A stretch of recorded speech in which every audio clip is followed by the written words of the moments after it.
मनीष जी, एक हाथरस में बलात्कार हो गया था, पूरा देश हिल गया था, पूरा देश हिल गया था।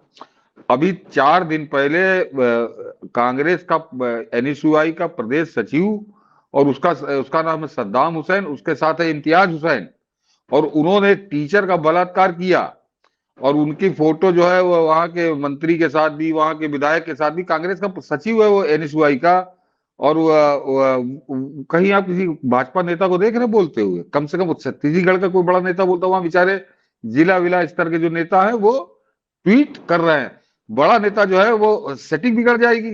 मुख्यमंत्री साहब से अच्छे संबंध है, कैसे वो बेचारा भूपेश बघेल के बारे में बोल दे या छत्तीसगढ़ की सरकार के बारे में बोल दे। और ये कमोवेश स्थिति, मैं बार बार कहता हूँ कि नरेंद्र मोदी के पीठ पर बैताल की तरह लदे हैं। मनीष जी, जैसे यहाँ पर हाथरस में मेला लग गया था, वो ईंट से ईंट बजा देनी चाहिए थी। और इससे बड़ा कारनामा हुआ मनीष जी जयपुर में, जिस दिन प्रियंका गांधी बैठ के मंच पर अशोक गहलोत के साथ पगड़ा पहन रही थी, उसी दिन एक महिला के साथ बलात्कार हुआ। महिला सड़क पर नंगी मिली। ये मणिपुर की बात करते हैं।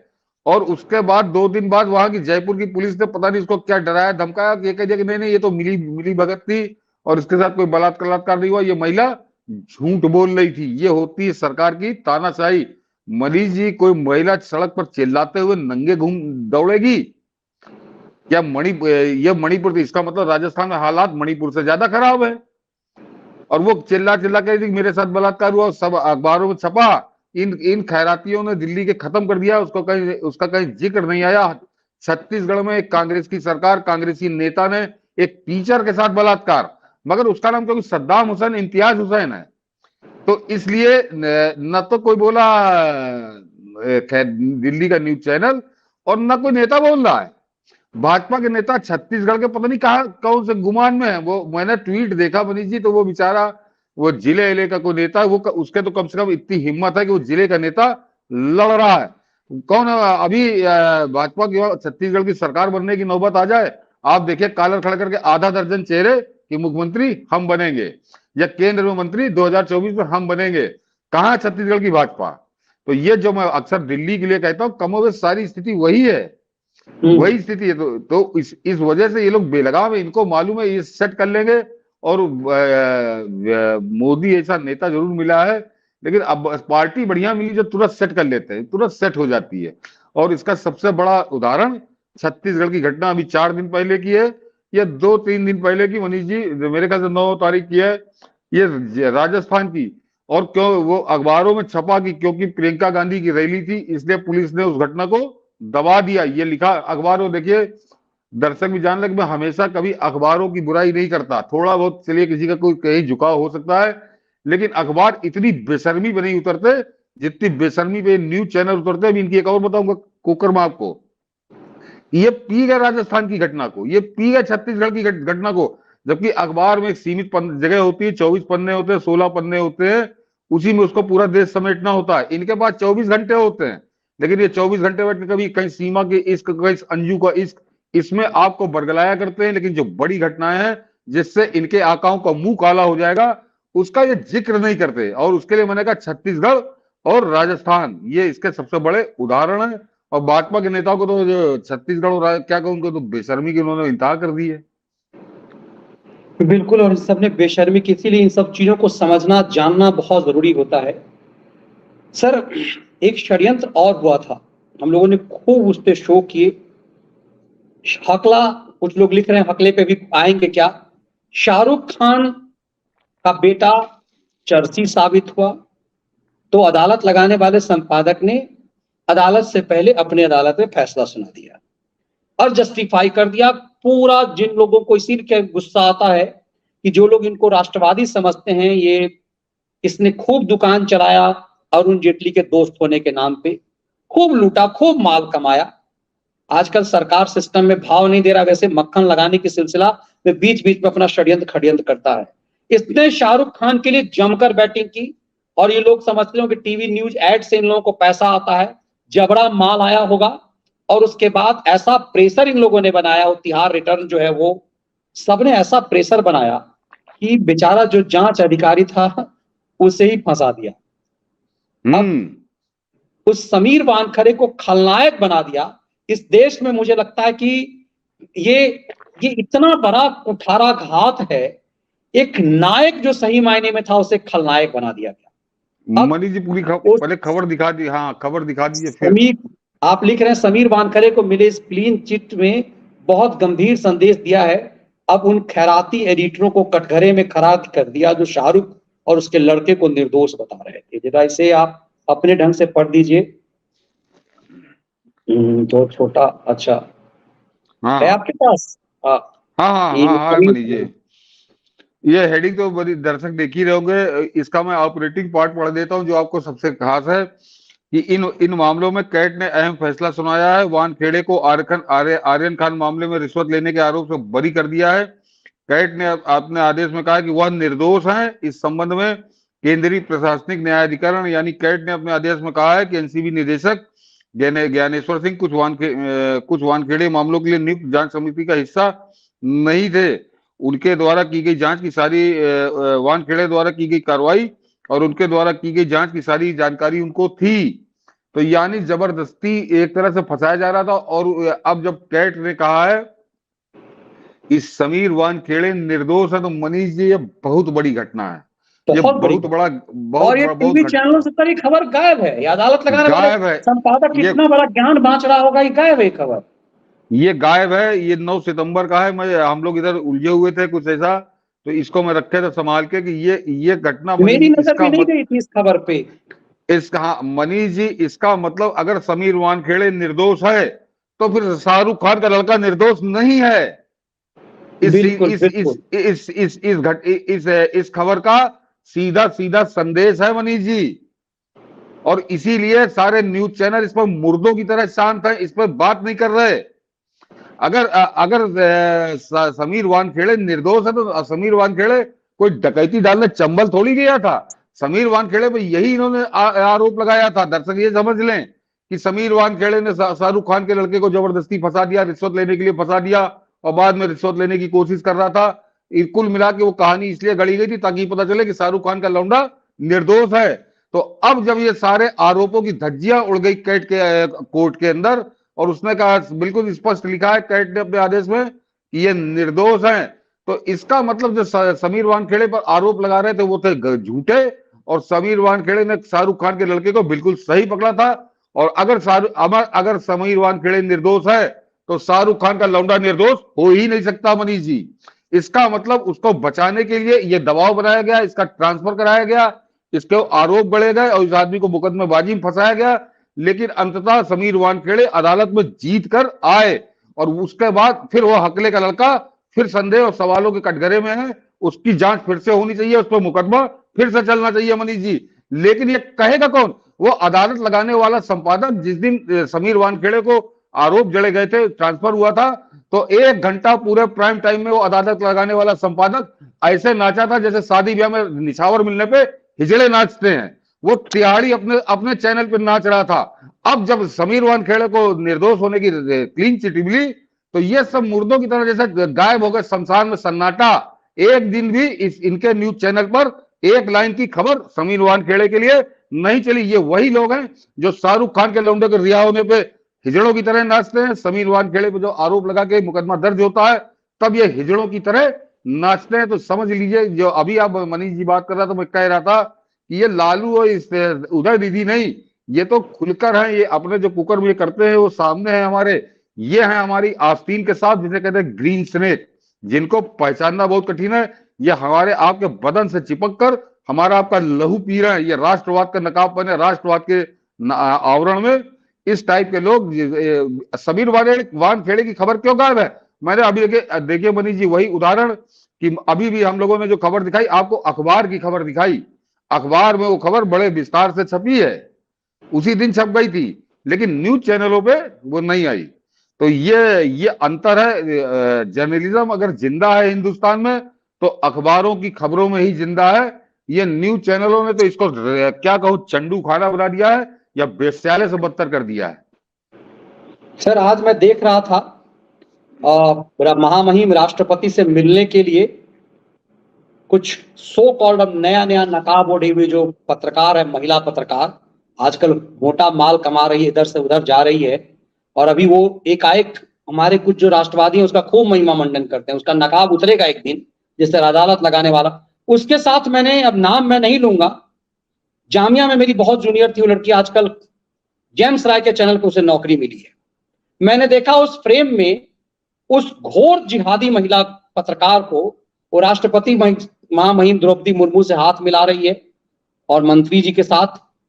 तब ये समझ में आता है कि ये लोग सिंह कटा करके ये नए नए, और ये सिस्टम इनको समझ नहीं रहे हैं, इन्हें कुछ समझ में नहीं आ रहा। एक वो बनी हुई है, वो भी जामिया की प्रोडक्ट है, जिसकी बात है, समझ रहे होंगे मैं किसकी बात कर रहा हूं। और दूसरी वो महिला लड़की है जो अभी जेम्स राय के चैनल पे गई है, वो टीवी 18 पर हुआ करती थी, मुझे याद है, और घोर जहरीली, घोर जिहादी महिला है वो। और आज मैंने उसका फ्रेम देखा है राष्ट्रपति के साथ, तो समझ में आता है कि कहां खेल रहे हैं ये और किसके साथ। ये तिहाड़ रिटर्न संपादक जिसने 2002 में गुजरात दंगे पर सबसे बड़ा फर्जी रिपोर्ट किया था, वो राष्ट्रवादी हो गया और यहाँ लोग महिमा मंडन करते हैं। तब ये समझ में आता है कि सबका खेल क्या है, माल पे बिकने वाला ये नया नया जो है आवरण ओढ़े हुए हैं ये अदालत लगाने में। ये सर ये पाप, मुझे तो कई बार इसीलिए मैं कहता हूं ये सब क्रिमिनल टेररिस्ट ज्यादा खतरनाक हैं, जो शाहरुख खान के पैसे पर एक निर्दोष एक काबिल ऑफिसर को अपराधी इन लोगों ने बना दिया। नहीं मनीष जी, ये इसमें कांग्रेस को मैं भाजपा से ज्यादा बेटर मानता हूं कि कांग्रेस जिनको पालती थी वो उसके वफादार तो थे, वो आज भी उसके वफादार है। इन भाजपाइयों को तो उनको पालना है जिनको जो जैसे ही इधर नजर का पर्दा हटा वहीं काम खत्म, और इनकी आंखें फूटी हैं। वो जिनका आप नाम ले रहे हो केवल नहीं, उसने किसी बड़े नेता की छपास और दिखास पूरी कर दी होगी तो हो गई। तो ये इसमें कोई आप तुलना नहीं कर सकते। और मैं व्यक्तिगत दोनों महिलाओं को व्यक्तिगत जानता हूं कि कितनी बड़ी जिहादी है और कितनी बड़ी मोदी विरोधी है, लेकिन इन सबने मौका देख करके चौका मारा है।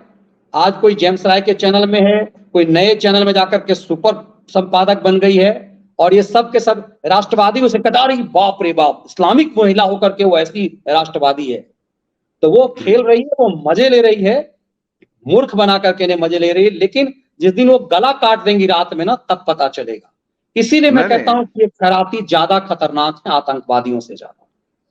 नहीं मनीष जी, मैंने कहा कि कांग्रेस के ये तो आप तारीफ आपको करनी पड़ेगी। कांग्रेस ने अपने जो पालतू खैराती बनाए थे, वो खैराती इतने बुरे दौर में वफादार है सर। 9 साल बाद भी देखिए कि सनसनीबाज है, ये सांप की सुंदरबाज है, वो धान गेहूं एक्सपर्ट, सर 9 साल बाद भी वो इतने वफादार हैं। हाँ, तो ये तो तारीफ है, ये तारीफ है उनकी भी और उनकी दोनों की।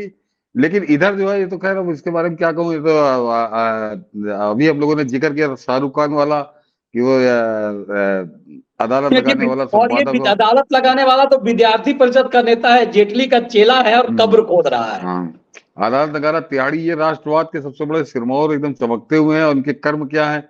और अभी एक और बताता हूँ मनीष जी कि ये तो शाहरुख खान के तो ये बात समीर वानखेड़े के आगे तो दर्शक, कम से कम दर्शकों से कहूंगा कि आप लोग इसको वायरल करें कि समीर वानखेड़े को मिली क्लीन चिट। एक बार शाहरुख खान के लौंडे की जांच फिर से होनी चाहिए, और आपकी किसी बड़ी एजेंसी, और इतना शोर मचाइए कि ये शोर प्रधानमंत्री के कानों में पहुंचे। हकले ने चमचागिरी की है प्रधानमंत्री की, अभी उसने प्रधानमंत्री की चमचागिरी की है। बिल्कुल अभी लेट गया सर, वो जो गया था ममता बनर्जी के सामने जो था, लोगों ने शो किया था। अभी ममता बनर्जी का बक क्या था, दर्शकों को बता दूं कि उसने क्यों की है चमचागिरी। उसने इसीलिए चमचागिरी की कि इस पे हल्ला न मचे। ये समीर वानखेड़े को मिली क्लीन चिट, उसके लिए काल बनेगी, और वो आदमी अकेला लड़ रहा है, बिल्कुल जैसे राणा प्रताप की तरह। वो डिगा नहीं, पूरे समझिए शाहरुख खान, पूरा बॉलीवुड और भाजपा की सरकार के बड़े बड़े नेता, इसमें कोई शंका नहीं है। ऐसा नहीं कि सारा काम उसी ने ट्रांसफर करा दिया, उसी ने चार्जशीट दिला दी। इसका मतलब कोई बड़ा नेता शाहरुख खान के पैरों में लौट रहा है इस सरकार का, चाहे यहाँ का और चाहे महाराष्ट्र की सरकार का। ऐसा नहीं है कि ये शाहरुख खान की इतनी औकात नहीं हो सकती कि मोदी सरकार में अपने मन से एनसीबी के डायरेक्टर के ट्रांसफर करा दे, आरोप करा दे, मुकदमा दर्ज करा दे।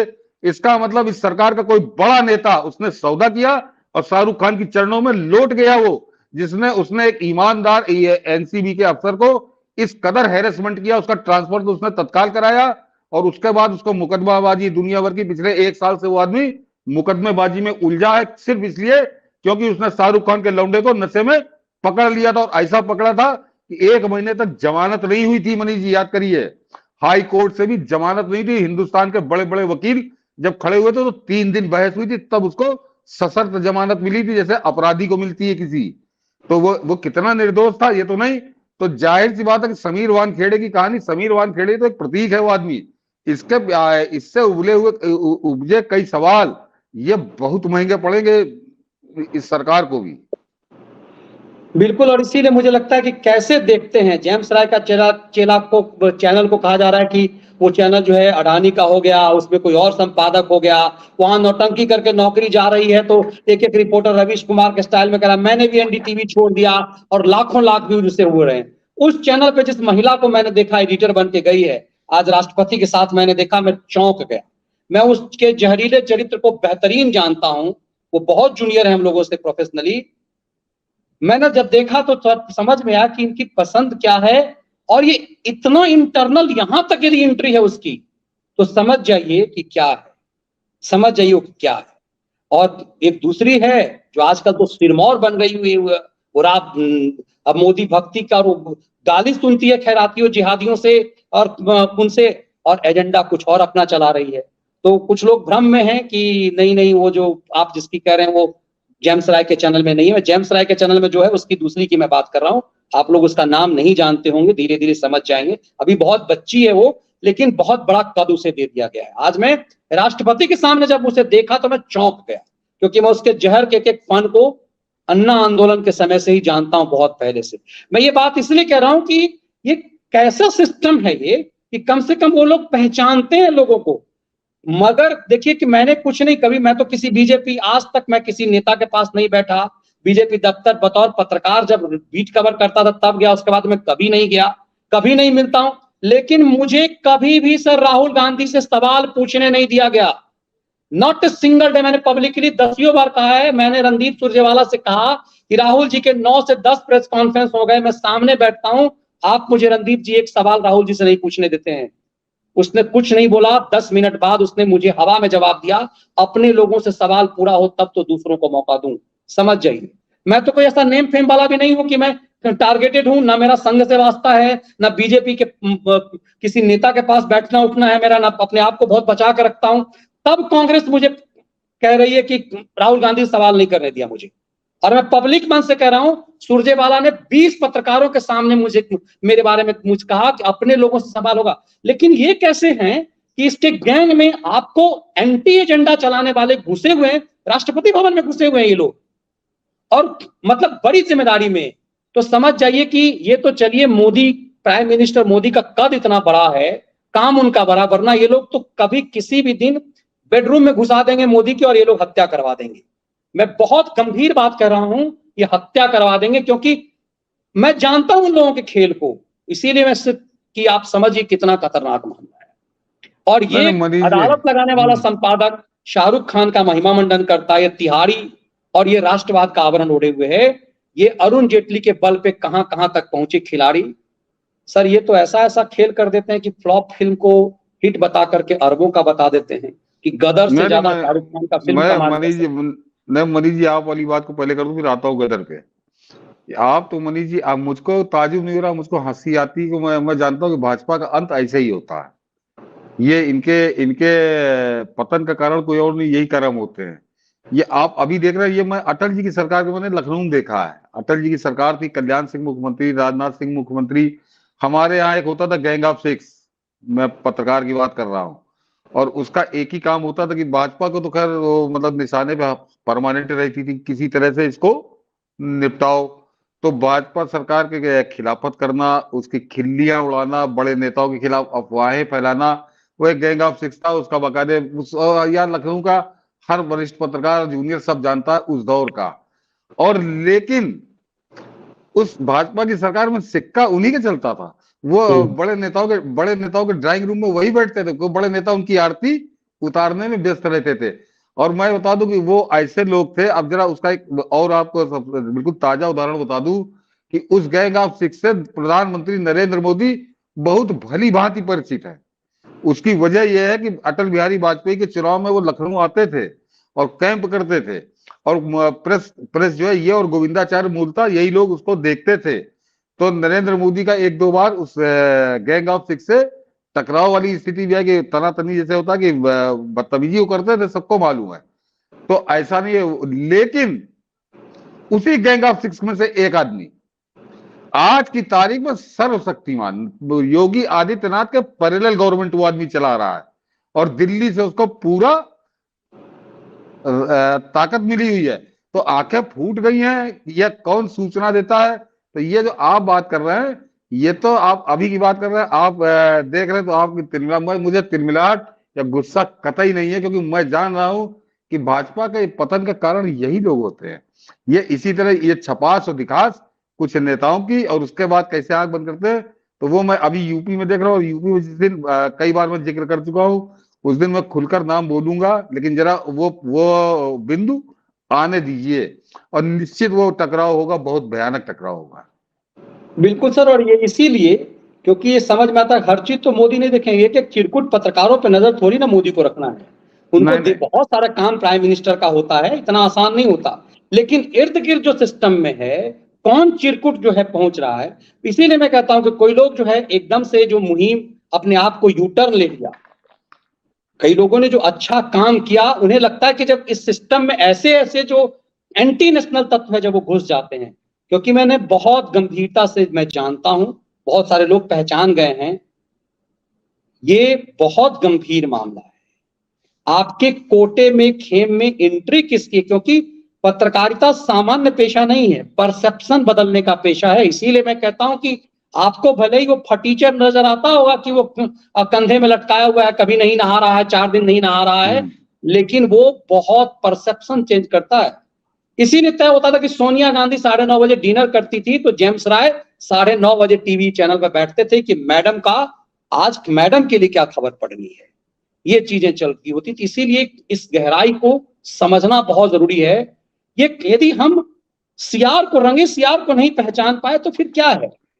ये सिंह कटा कटा करके राष्ट्रवादी बने हुए लोग जो हैं कुछ दिन, अभी तो मैं देख रहा हूं अदालत लगाने वाले संपादक जो है, एक चैनल आता है उस पर सिंह कटा करके कुछ राष्ट्रवादी आते हैं। आपके लखनऊ का एक चिरकुट था, उसे बाहर कर दिया गया, एक नया आया है चिरकुट, वो बेचारा कोशिश तो करता है राष्ट्रवादी बनने का, लेकिन इतने दिन जो खैरात का अन्न खाया है वो निकल जाता है। खैर, हम लोगों की जो जिम्मेदारी है, हम लोग वो इशारा करते हैं, ना कोई अपेक्षा है, अपनी सोसाइटी से बाहर निकलना नहीं, कोई उम्मीद नहीं।